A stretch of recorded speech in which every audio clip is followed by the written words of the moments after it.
하나님은 이스라엘이 가나안 땅을 정복한 다음에 그들에게 각 지파별로 그리고 지파의 각 집안별로다가 이 땅을 분배해 주십니다. 그런데 그 땅을 분배받게 됐을 때 그들이 반드시 잊지 말고 지켜야 될 중요한 규례가 하나 있습니다. 그게 바로 뭐냐면은 오늘 우리 구절에는 한 구절로 짤막하게 되어 있고 출애굽기에도 짤막하게 언급되거나 아마 그랬을 거예요. 그랬는데 오늘 중요한 것은 여기에 지금 언급되어 있는 14절 여기에 보게 되면은 중요한 규례 하나를 분명하게 말합니다. 바로 무엇이냐면은 14절을 화면을 통해서 보시면 다시 보면은 내 하나님 여호와께서 내게 주어 차지하게 하시는 땅에 내 소유가 된 기업의 땅에서 조상이 정한 그 다음 말입니다. 내 이웃의 경계표를 옮기지 말라. 이 중요한 명령을 주십니다. 우리 성경에는 경계표라고 되어 있지만은 실제적으로 고대의 이스라엘만 해당됐던 게 아니고요. 이 부족들 그들 속에도 해당됐던 이런 내용이기 때문에 그때는 이게 지계석이라고 했습니다. 지계석. 그러니까 땅의 경계를 알려주는 돌이다라는 거죠. 한번 사진을 한번 보겠습니다. 앞에 화면을 보시면은 지금 남아있는 고대에 있었던 한 지계석의 모습입니다. 저긴 보면은 상당히 저 돌이 바위가 큽니다. 아마 저런 큰 지계석을 세워놓은 걸로 봐서는 저거는 이 이웃의 경계가 아니고 부족과 부족, 나라와 나라, 아마 이런 큰 덩어리의 이 경계를 알리는 지계석, 경계표였을 것 같습니다. 그런데 오늘 하나님께서는 뭐라고 말하느냐 하면은 네 이웃의 경계표를 옮기지 말라는 것이에요. 그래서 여기에 보면은 나라와 나라는 저렇게 큰지 모르지만 이웃의 경계석은요, 우리로 말하면은 말뚝 하나 정도. 여기서 경계석이라고 했으니까 사람이 이렇게 이렇게 들어서 두 손으로 들어서 이렇게 턱 갖다 놓을 수 있는 거, 그러니까 이 정도가 아마 이웃의 경계였을 거예요. 경계를 가르치고 경계를 알려주는 돌이었을 겁니다. 왜 알 수 있느냐? 여기에 옮기지 말라의 옮기다라는 단어가 두 손으로 들어서 쉽게 이동할 수 있는 것을 표현할 때 쓰는 단어입니다. 그러니까 우리처럼 중장비를 동원해서 뭘 옮기는 게 아니라 그냥 쉽게 옮길 수 있는 것, 요때 쓰는 표현이 옮기다라는 표현입니다. 자, 여러분, 하나님이 왜 도대체 이 명령을 하셨을까요? 의도는 뭘까요? 당시에 토지대장이 있었던 것도 아니고 그렇다고 등기부등본이 있는 것도 더욱더 아닐 것이고, 그러다 보니까 밤중에 내가 마음만 먹으면은 야, 내가 보니까 저 집에 저만큼 땅을 갖다가 내 것으로 만들면 텃밭으로 만들 수 있을 것 같아. 그래서 밤중에 몰래 이 지계석을 두 손으로 들 수 있으니까요. 이렇게 옮겨다 놓는 거예요. 그러면은 다음 날부터는 그게 내 땅이 되어져 버리는 거예요. 오늘 이렇게 이웃의 경계표 지계석이라는 것은 뭘 의미하느냐? 쉽게 얼마든지 옮길 수 있는 거예요. 그런데 이스라엘 사람들은요, 우리가 생각하면은 이렇게 옮겨놓고는 다 이렇게 덮고는 원래부터 이렇게 해서 끝까지 우기면은 내 걸로 만들 수 있으니까 그렇게 할 텐데, 이스라엘 사람들은 그것을 상당히 조심했어요. 왜 그러느냐? 사소해 보이는 하나님의 명령 같지만 아주 소홀히 여기고 얼마든지 무시해 버릴 수 있는 하나님의 명령 같지만 이것을 어디다가 결부시켰느냐?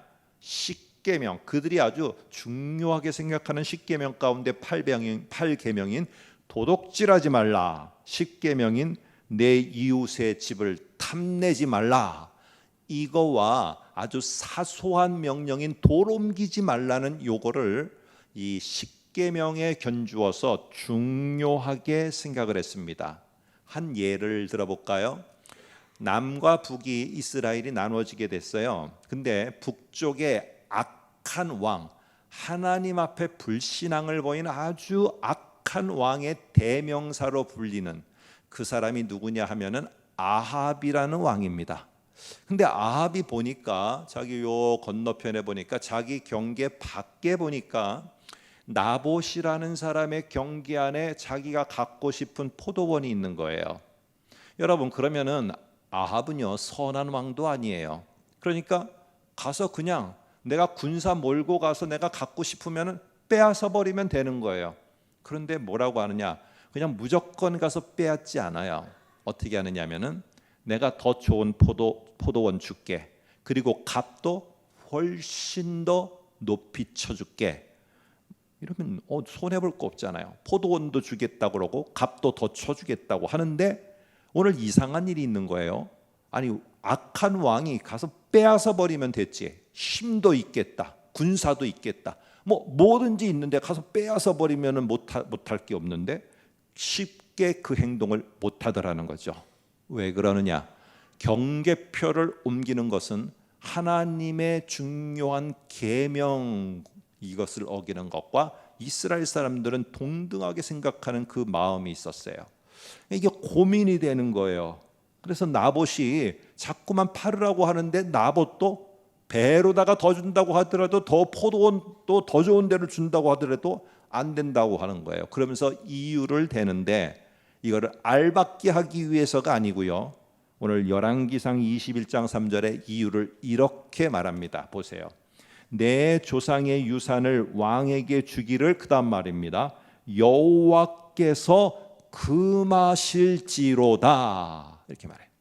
그러니까 경계표를 다른 사람 거를 빼앗아서도 안 되지만 내 경계표를 하나님이 정해줬는데 이거를 무시해버리고 이거를 내던져버려도 안 되는 거예요.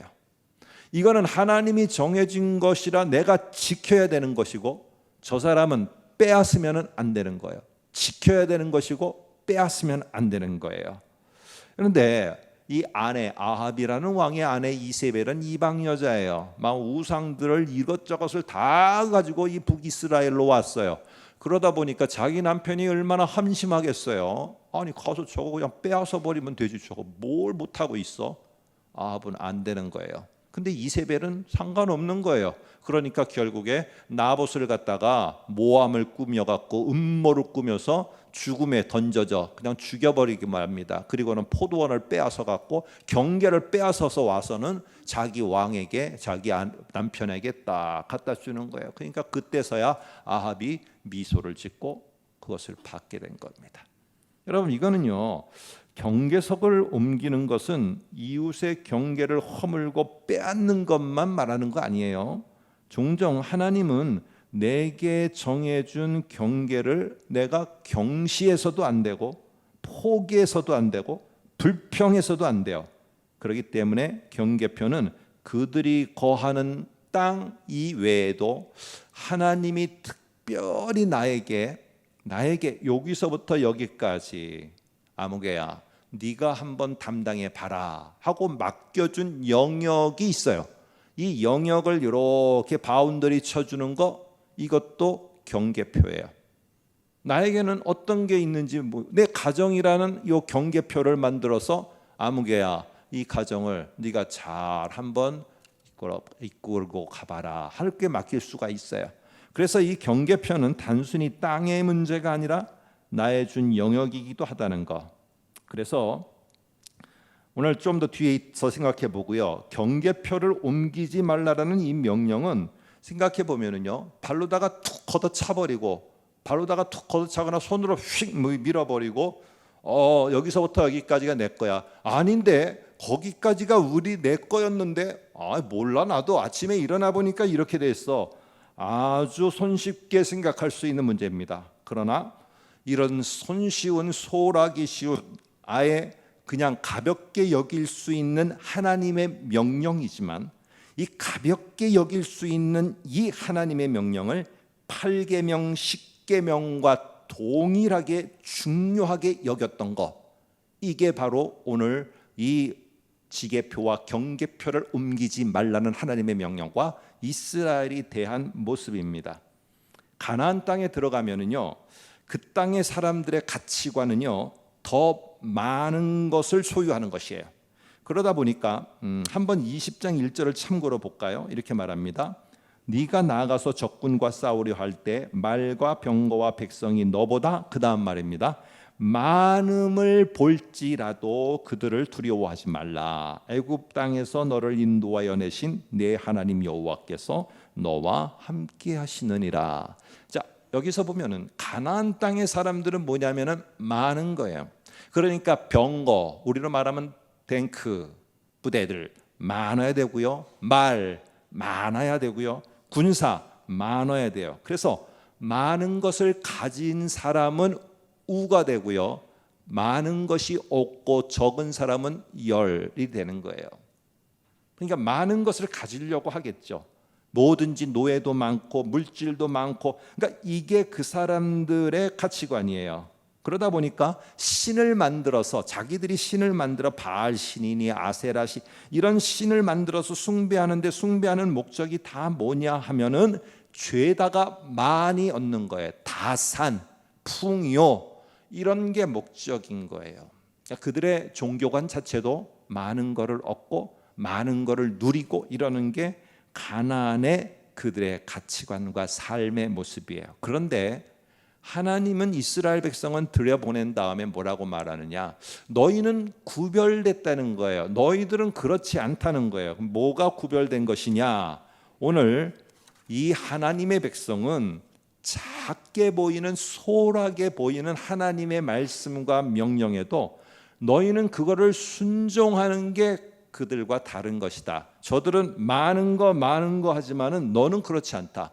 아주 하나님이 작게 보이는 것을 명령하실 때도 그 명령에 순종하는 것, 뭐 이까짓 거 하지 말고 소홀하게 생각될 수 있는 것도, 오늘 내가 말씀을, 설교를 듣다가 성경을 읽다가 딱 깨달았으면 그때 딱 너희가 그 작은 것에 순종해라. 오늘 이게 너희가 살아가는 가나안에서의 너희와 그들과의 다른 삶이다. 여러분, 지금은 어떨까요? 지금 저와 여러분들은요, 뭐 분쟁이 있고 싸움이 있고 많은 것을 얻으려고 하고 투자를 해서 더 많은 것을 얻으려고 하고, 이러한 세상에 우리 모두는 노출돼서 동일하게 살아갑니다. 그러나 그들과 내가 다르다고 할 수 있는 한 가지가 있어야 돼요. 그건 바로 뭐냐 하면은요, 나는 하나님의 작은 명령과 내게 깨닫게 해줬던 그 말씀에도 나는 순종하는 삶을 사는 자이다. 이거를 포기를 하는 순간 우리는 세상에 있는 사람들과 다른 점은 예배당에 와서 종교 생활을 하는 것밖에는 다른 점이 없게 됩니다. 앞으로 인공지능과 로봇이 합체가 돼서, 인공지능과 로봇, 그러니까 인공지능을 탑재한 로봇이 이제 보편화되는 세상이 오게 되면은, 제 말이 아니라 사람들이 추측을 하는 것입니다. 추측입니다. 그렇게 될지 안 될지는 모르지만 지금 저와 여러분이 하고 있는 모든 일의 90%는 바로 AI, 인공지능을 탑재한 로봇들이 죄다할 것이라는 사실입니다. 자, 우리는 걱정이 되는 거예요. 나는 어떤 직업군을 가지지? 내 자녀에게는 10년, 20년 후에 어떤 직업군을 지금서부터 준비시켜야 그때 살 수 있지? 물론 준비하는 게 필요합니다. 그러나 가나안에 들어가기를 앞둔 이스라엘 사람들도 광야에서 비슷한 고민을 했어요. 우리가 지금 가나안 땅에 들어가면은 우리는 그러면은 뭘 준비해야지 그 가나안 땅에서 살 수 있지? 가나안 땅에 우리가 만일에 가서 그들을 따라잡으려면은 이 광야에서 지금 뭐를 갖추어야 되지? 가서 그들에게 우리가 눌리지 않으려면은 병거, 말, 그리고 군사, 이런 것들을 우리 해야 되겠구나. 근데 하나님은 그런 거 준비하지 말래요 또. 그럼 우리는 뭘 준비하지? 여러분, 그들은 추측일 뿐입니다. 그런 것들이 있는데 어떻게 하지? 인공지능을 탑재한 로봇이 등장하는 거 기정사실이에요. 그럴 때 하나님은요, 이 몇천 년 전에도 하나님이시고 지금도 동일한 하나님이시고 앞으로도 동일한 하나님이세요. 그렇다면 당신의 백성이 앞으로 오는 그 세상에서 살아갈 수 있도록 당신께서 당신의 백성을 지금 이 시간에 훈련시키고 준비시키는데 뭐를 준비시킬까? 그 시대에 살 수 있는 걸 준비시키지 않겠습니까? 여러분이 여러분의 자녀를 10년, 20년 뒤에 살 수 있도록 준비를 시키는데 살 수 있도록 준비를 시키지 가서 죽게 하기 위해서 준비시키는 부모가 어디 있습니까? 하나님이 만일에 우리를 준비시켜서 10년, 20년 뒤에 그 땅에서도 하나님의 백성으로 살 수 있게끔 준비시킨다면 지금 뭘 준비하시게 하실까? 이스라엘에게는 뭘 준비시켰을까? 생각 외로 세상 사람들은 미련하다고 하는 것을 준비시켰습니다. 그게 바로 뭐냐 하면은요, 하나님이 말씀하시는데 경청을 하고, 이 하나님의 말씀 가운데도 십계명처럼 굵직굵직한 게 아니라 거기에 따르는 세부적인 상황까지도 다 말합니다. 그런데 그 세부적인 상황, 이거 하나쯤이야 하고 건너뛸 수 있는 것까지도 경청하고, 그 세부적인 상황, 소홀하게 여길 수 있는 그 상황조차도 너희가 순종하는 것을 훈련시킵니다. 여러분, 우리가 다가오는 미래 어느 정도 발전할지 추측할 수 있어요. 그 추측을 따라서 지금 우리가 준비하는데, 사실은 그 준비하는 것이 정확하게 우리를 살릴지 우리를 더 힘들게 할지는 모릅니다. 그러나 우리는요, 하나님은 아신다라고 저와 여러분이 분명히 믿고 있다면 왜 하나님은 도대체 이럴 때 이 신명기를 보게 하셔갖고, 왜 신명기의 설교를 듣게 하셔갖고 말씀을 버리지 말아라, 말씀의 세부 상황까지도 절대로 버리지 말고 순종하라고 각인을 시키는 걸까? 이게 나중에 우리가 살 길이기 때문에 그렇습니다. 여러분, 그때에도 우리는요, 로봇 사이에서 끼어 있을 거예요. 그때 로봇이 명령해 주세요 하고 고개를 끄덕끄덕하고 기다리고 있는 사이에서 저에게도 명령해 주세요 지도자여 끄덕끄덕하고 있으면은 우리는 로봇을 따라갈 수가 없습니다. 훨씬 더 좋은 지능과 지치지 않은 체력과 그리고는 더 좋은 아이디어를 갖고 있기 때문에. 그런데 하나님은 그러한 많은 것들이 변화됨에도 창조 명령을 내리고 창조 명령을 수행할 수 있는 하나님의 백성이 되는 방법이 뭐냐? 지금부터 작은 하나님의 말씀에 순종하는 것, 이거를 훈련시키고 있다는 사실입니다. 이거를 무시하는 순간에 우리는 그때가 됐을 때 다시 몇십 년을 되돌려서 그때 그럴 걸 해도 이미 때는 늦습니다. 하나님이 하나님의 백성으로 창의적으로 뭔가를 하도록 하는 가장 기초가 되는 게 이 말씀을 버리지 않고 말씀을 하나하나 작은 것이라고 할지라도 그것을 순종하는 것을 훈련하는 것, 이게 그때가 되면은 기초가 되어서 거기에서 파생되는 일들을 할 수 있기 때문에 오늘 하나님은 오늘 가나안의 입성에 앞둔 이스라엘에게도 그랬고 새로운 시대를 앞두고 있는 우리에게도 동일하게 말하고 있다는 사실이에요. 여러분, 아까 말씀드린 것처럼요, 오늘 이 경계편은요, 단지 땅에 대한 문제가 아니라 하나님이 우리에게 주신 영역이기도 합니다. 하나님이 우리에게 어떤 영역을 맡겨주세요. 그러면 우리는 그 영역에서 내가 생각해내는 걸로다가 막 뭔가를 해보려고 그래요. 근데 가나안 땅에 들어간 이스라엘 사람들에게 니네가 머리를 써서 뭘 해봐라 그러지 않았어요. 하나님이 땅을 딱 정해줬고 거기에 그들을 보내서 여기는 니네 영역, 여기는 아무개 지파 니네 영역으로다가 딱 표시해줬어요. 근데 그들에게 공통점은 뭐냐? 할 일은 내가 명령한다는 거예요. 너희는 광야 40년 동안 제대로 훈련했다면 니네가 보여야 될 거는 명령이 왔을 때 순종하라는 겁니다. 근데요, 우리가 참 희한한 게 하나님 나중에 저를 불러주시면은 제가 그 부르심의 자리로 제가 가겠습니다 하는데 나중에 그 부르심의 자리 속에 나를 부르실 때 우리는 안 가게 돼요. 왜 그런 줄 아세요? 지금 이 시간에 사소한 것에 순종하는 것을 몰랐기 때문에 내 인생의 중요한 순간에 내 기대와 내 생각과 판단과 다른 하나님의 명령과 부르심이 있을 때 우리는 순종 못합니다. 왜? 나는 작은 하루하루의 삶에 순종한 것을 해보지를 못했기 때문에. 정말 중요한 순간이 왔을 때 오늘 그때에도 우리는 결정장애가 있는 사람처럼 그 앞에 순종하지 못하게 됩니다. 여러분, 하나님이 경계를 정해서 분배하신 땅은 오늘 여기 14절에 보니까 기업이라고 말합니다. 기업은 우리가 그냥 농사짓고 사는 땅만 말하는 게 아니라 거기에는 포함되어 있는 게 뭐냐면은 사명이 포함되어 있습니다. 그 땅은 내가 하나님이 꼭 필요해서 내게 맡겨준 사명이 포함되어 있는 그러한 영역이고 그러한 나에게 맡겨진 일터이고 나에게 맡겨진 곳이에요. 그런데 하나님이 내게 맡겨졌는데 아까 말했죠.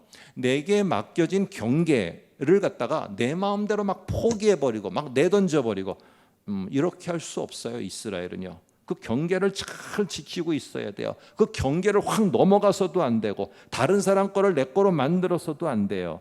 다른 사람의 영역을 갈취해서 내가 행복하다 그래도 안 돼요. 하나님이 내게 주신 경계를 만들어서 내게 준 영역이 있어요.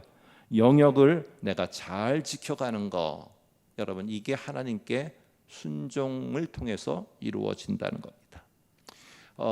하나님이 어쨌든 모세가 이렇게 해서 12명의 정탐꾼을 보낸 일이 있게 됐습니다. 가나안 땅을 정탐하고 와라. 그런데 이 정탐꾼 가운데 민수기 13장 6절에 보니까 각 지파에서 뽑았는데요.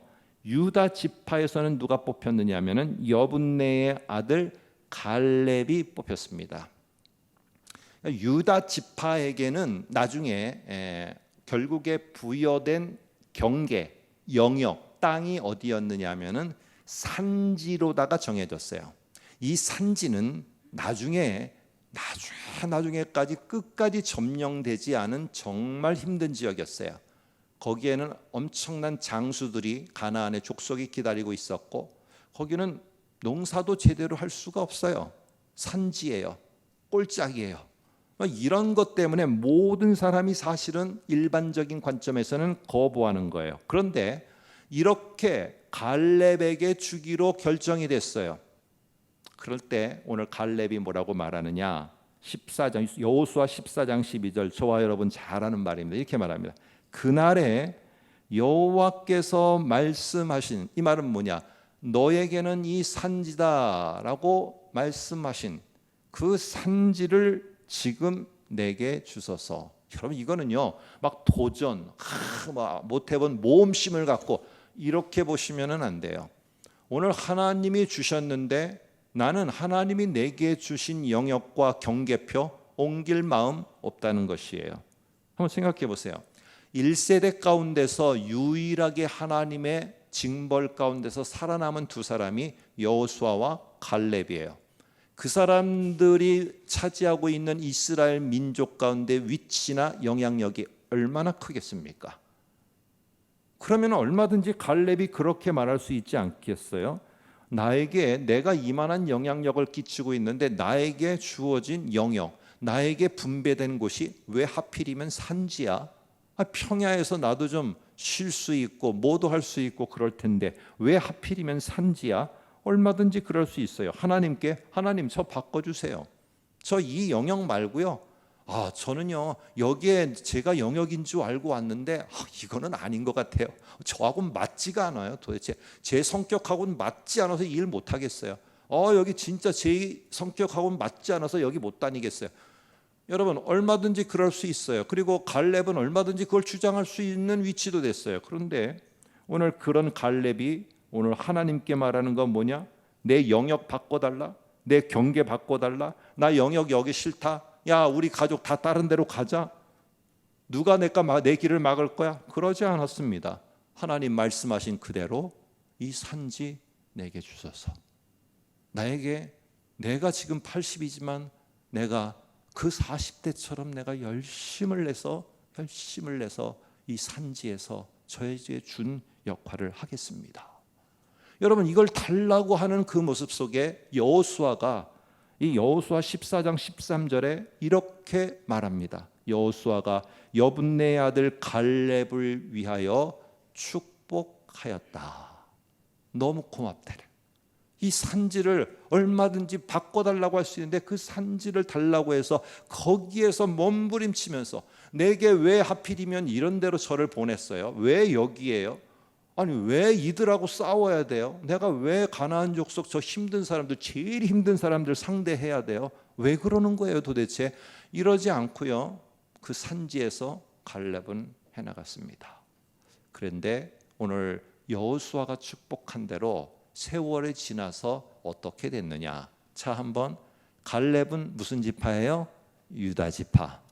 유다 지파가 있는 곳에 모든 이스라엘이 동경하면서 항상 명절 때마다 오게 되고, 어느 곳에 흩어져 있든지 동서남북 흩어져 있을 때마다 창문을 열고 기도하는 곳, 그곳이 어디입니까?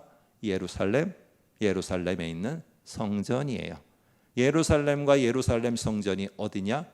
바로 이 유다 지파에 지금 갈렙이 달라고 했던 이 산지 꼭대기에 예루살렘과 성전이 세워지는 축복이 있게 되었다는 사실입니다. 오늘 하나님이 정하신 경계를 벗어나거나 옮기려 하기보다는 나에게 주신 최선으로 내가 하나님이 나에게 주신 그 명령을 따라 부르심에 따라 작은 것에서부터 순종해야 합니다. 여러분 왜 그렇습니까? 그 나의 작은 순종 훈련이 나중에 쌓아지게 되면 결국 나와 내가 한 모든 곁에 있는 것들이 복된 것으로 바뀌고 복된 자리에 있게 하려는 하나님의 방법이고 길이기 때문에 그래요. 내가 있는 곳, 나에게 부르신 곳 맞지 않을 수도 있죠. 그러나 맞지 않을 때 오늘 이 어려운 곳에서 오늘 내게 준 명령은 뭔가, 그 오늘 준 명령을 하나하나 순종하다 보면은 어느덧 큰 명령도 내가 수행할 수 있게 됩니다. 어떤 경우에는 하나님이 부르셔서 서 있는 나의 영역의 이 경계가 내가 기대하는 것과는 너무 다를 때가 많이 있어요. 내가 꿈꾸고 생각했던 그런 가정, 내가 꿈꾸고 생각했던 그런 교회, 내가 꿈꾸고 생각했던 그런 나의 미래, 내가 생각했던 그런 나의 노년의 삶, 너무 다를 때가 있어요. 내가 원했던 이 영역에서의 나의 삶은 이런 게 아닌데 왜 나는 평야가 아니라 왜 여전히 이 나이에도 지금 이 순간에도 산지에서 힘들게 있어야 되느냐? 여러분 그러다 보면은요, 하나님의 부여한 이 경계, 영역을 허물어 버리려고 합니다. 그리고 자꾸 내 머리를 써서 나의 새로운 경계표를 만들고 새로운 영역을 만들려고 해요. 여러분 내 생각과 하나님의 생각이 충돌될 때 우리는 반드시 기억해야 됩니다. 하나님께 순종하는 훈련이 되어 있으면 충돌이 딱 되는 순간에 내 경계를 허물고 하나님의 명령에 순종할 수 있게 됩니다. 자, 이제 신약으로 한번 넘어와 볼까요? 신약에 교회가 세워졌을 때 처음 교회가 세워진 데가 예루살렘입니다. 근데 예루살렘의 교회의 대부분 구성원들이 다 유대인들이에요. 그러다 보니까 이 예루살렘 교회는 생각했습니다. 우리의 구원은 예루살렘 안에만 있다. 이게 그들이 만들어 놓은 경계선이에요. 경계표예요. 예루살렘 안에만 있다. 예루살렘의 이 아름다운 삶, 예루살렘의 부흥, 이게 그들이 꿈꾸는 경계표 영역을 향한 모습이었어요. 그런데 오늘 그렇게 생각하고 있는 제자들을 향해서 예수님은 이렇게 말씀하세요. 사도행전 1장 8절에 예루살렘과 온 유대와 사마리아와 땅 끝까지 이르러 내 증인이 되리라 하면서 예수님이 설정한 영역과 경계의 한계는 땅 끝이에요. 그런데도 예루살렘 교회는 계속 예루살렘에 머물러 있네. 움직이질 않네. 그러니까 사도행전 8장에 예루살렘 교회에 큰 핍박이 나서 결국에는 예루살렘 교회가 흩어지게 되었는데 이 흩어짐은 또 다른 기회가 돼서 결국에는 땅 끝까지 그들이 가서 복음을 전할 수 있는 새로운 길이 열리게 됩니다. 오늘 예수님이 하나님이 정해신 그 경계에 내가 순종을 해야지, 내가 만들어 놓은 경계를 고집하면서 여기에서 내가 원하는 것을 이루어 주세요라고 하나님의 뜻을 굴복시키려고 해서는 안 되는 것입니다. 내 자신을 여러분 과소평가하지 마세요. 하나님이 나의 한계와 나의 경계와 내가 할 수 있는 능력의 영역을 어떻게 설정하셨는지 우리는 다 알 수 없어요. 그런데 나는 내 자신, 내 가진 능력을 내가 설정해서 내 경계는 여기까지야 라고 하며 너무 과소평가한 나머지 거기에 만족해버리고 거기에 다 주저앉아 있으려고 하고, 여러분 그렇게 하지 마세요. 하나님이 전능하신 하나님이고 나를 향해서 얼마나 더 큰 이 영역과 경계를, 나의 능력의 한계를 우리들 속에 부어서 일을 맡기실지 몰라요. 오늘 하나님을 믿긴 우리 모두는 내가 만들어 놓은 경계 안에 내가 갇혀서 나를 너무 과소평가하지 말으라는 것입니다. 한 예를 들면서 이제 마무리할까 하는데요. 사도행전에 보게 되면은 이 바울이 변화되고 새로운 사람이 된 다음에 안디옥 교회에서 파송을 받아서 전도 여행을 떠납니다. 그래서 1차 전도 여행을 떠났을 때 주된 지역이 지금의 터키 지역, 이 소아시아 지역이었어요. 그러다 보니까 이 소아시아 지역에서 상당히 복음 전파의 효과를 얻게 되었습니다. 그래서 소아시아 지역으로 복음 전파를 계속 뻗어져 나가고 있었을 때 예루살렘에서 소식이 전해져 왔습니다. 예루살렘에서 급한 회의를 한다. 그래서 도대체 유대인들이 말하는 그 율례를 우리가 구원과 관련해서 뭘 받아들이고 받아들이지 말아야 될지 회의를 하는데, 이거 아무래도 와야 되겠다 해서 바울 일행이 다시 돌아서 예루살렘 회의에 15장에서 참석합니다. 그리고는 여러분과 제가 잘 아시는 사도행전 16장에 2차 전도여행을 떠납니다. 그럴 때 당연히 바울처럼 우리도 하겠죠. 왜냐? 1차 잘 되고 있는데 잠시 멈췄다가 다시 시작하려면 소아시아로 가야 되죠. 이거는 분명히 하나님이 만들어 놓은 경계라고 여겼고 하나님이 만들어 놓은 영역이라고 믿었고, 당연히요. 왜? 효과가 좋으니까. 그리고 거기에 나의 영역이고 나를 부르신 곳이라고 확신을 가졌어요. 근데 하나님은 막았어요. 3번이나 막았어요.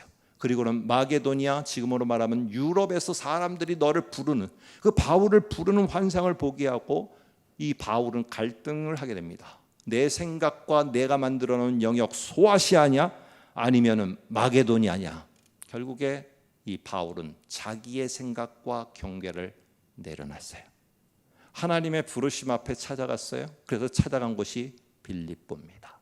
그래서 빌립보 교회가 세워지게 되고 유럽의 관문인 빌립보의 이 교회와 더불어서 유럽의 복음화가 시작되게 되었습니다. 오늘 우리는요, 이 사실 속에서 하나님에 대한 순종은 어느 날 갑자기 될 것 같지만은 그렇지 않습니다. 이것을 들을 때 나에게도 중차대한 결단이 오면 내가 하나님께 순종하리라. 그러면서 그때가 오면은 순종하는 거 쉽지 않습니다. 왜 그럴까요? 내가 오늘의 작은 하나님의 말씀 앞에 순종하지 않았기 때문에 그렇습니다. 오늘 내게 준 작은 것에 순종하는 이 훈련을 했고, 사소해 보이는 것에 순종을 훈련하게 될 때 중요한 순간에 정말로 중요한 결단을 하고 순종을 해야 될 때 우리는 그때에도 우리들의 마음의 두려움이 아니라 담대함 가운데 순종의 결단을 할 수 있게 됩니다. 순종이 제사보다 나음을 저와 여러분들은 꼭 기억해야 됩니다. 그래서 내 자신과 상황에 자꾸만 순종하고 거기에 순응하고 상황에 내가 잘 적응해서 너무너무 나는 좋다 만족해 하지 마시고, 하나님을 향해 순종함으로, 하나님의 명령 앞에 사소한 것부터 순종함으로 말미암아 훗날 하나님이 베푸시는 정말 복된 자리에, 나의 그 작은 순종이 이런 복된 자리를 만들었구나 하면서 그 복된 자리에 우리 모두가 서서 하나님을 찬양하는 저와 여러분이 되시기를 주님의 이름으로 축복합니다.